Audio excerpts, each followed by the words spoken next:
महाराष्ट्र में नई सरकार में किसकी क्या भूमिका होगी, अभी इसकी तस्वीर साफ नहीं है और इसीलिए कई सारे सवाल हैं जिनके जवाब कल मिलने की उम्मीद व्यक्त की जा रही है। जैसे क्या अजीत पवार छठी बार डिप्टी सीएम बनेंगे? क्या एकनाथ शिंदे को डिप्टी सीएम का पद मंजूर नहीं है? क्या शिंदे को बीजेपी केंद्र में एडजस्ट करेगी, वो केंद्र में मंत्री बनेंगे? या फिर देवेंद्र फडणवीस तीसरी बार मुख्यमंत्री पद की शपथ लेने की तैयारियां कर रहे हैं?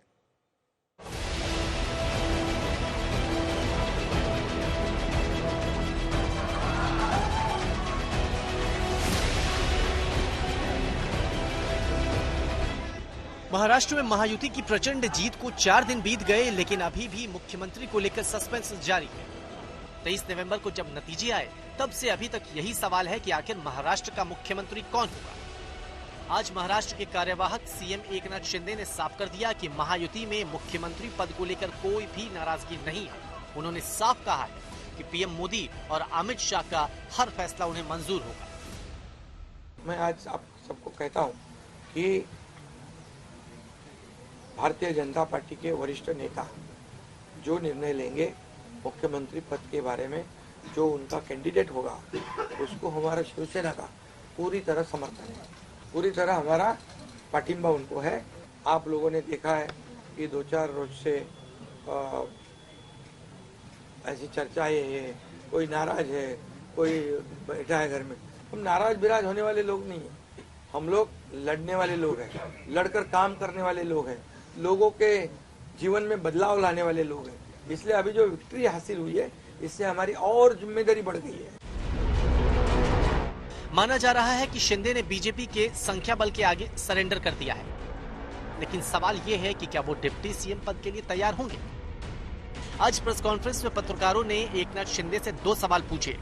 क्या वो केंद्र में जाएंगे या महाराष्ट्र में उप मुख्यमंत्री की कुर्सी संभालेंगे? सुनिए उन्होंने क्या कहा।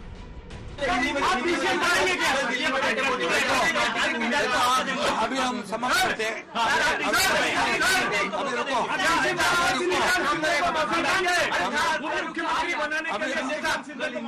अभी रुको। कल अमित शाह जी के साथ, अमित भाई के साथ हमारी तीनों दलों की बैठक होगी। उस बैठक में पूरी तरह चर्चा होगी विस्तार से, और विस्तार से चर्चा होने के बाद निर्णय होगा।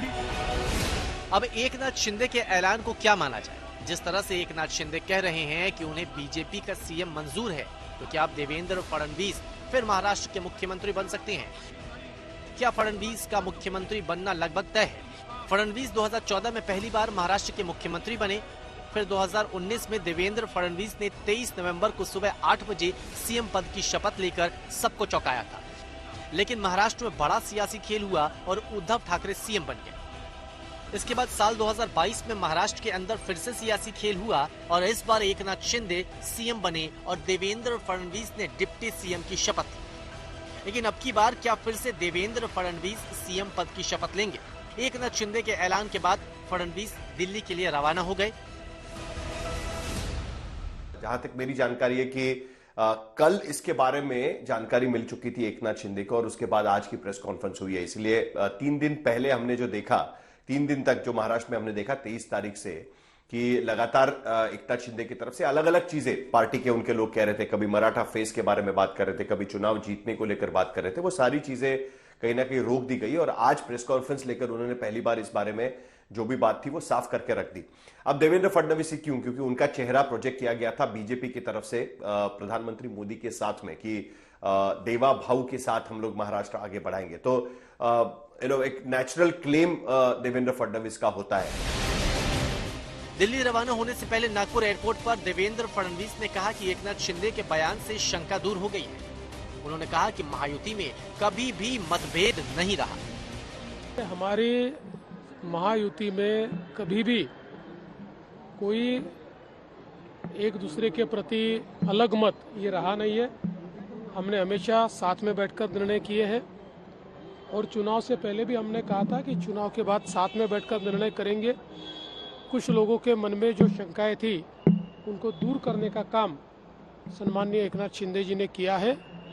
जल्द ही हम हमारे नेताओं के साथ बैठेंगे और उचित निर्णय करेंगे।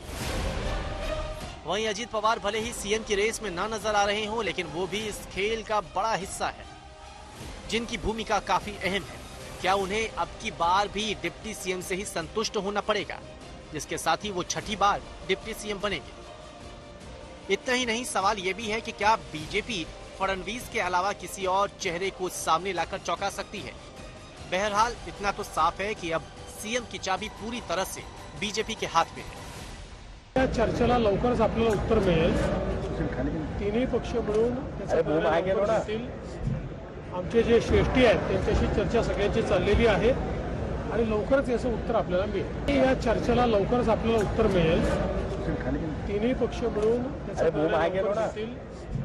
आमचे जे श्रेष्ठी आहेत त्यांच्याशी चर्चा सगळ्यांची चाललेली आहे आणि लवकरच याचं उत्तर आपल्याला मिळेल। एकनाथ शिंदे ने पूरी तरह से साफ कर दिया है कि मोदी और शाह ही महाराष्ट्र पर फाइनल फैसला लेंगे।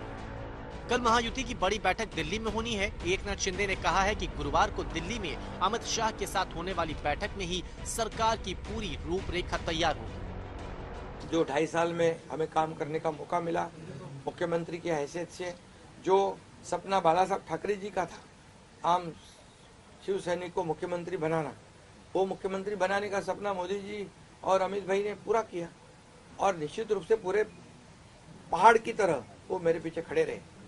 इसका मुझे गर्व है, अभिमान है।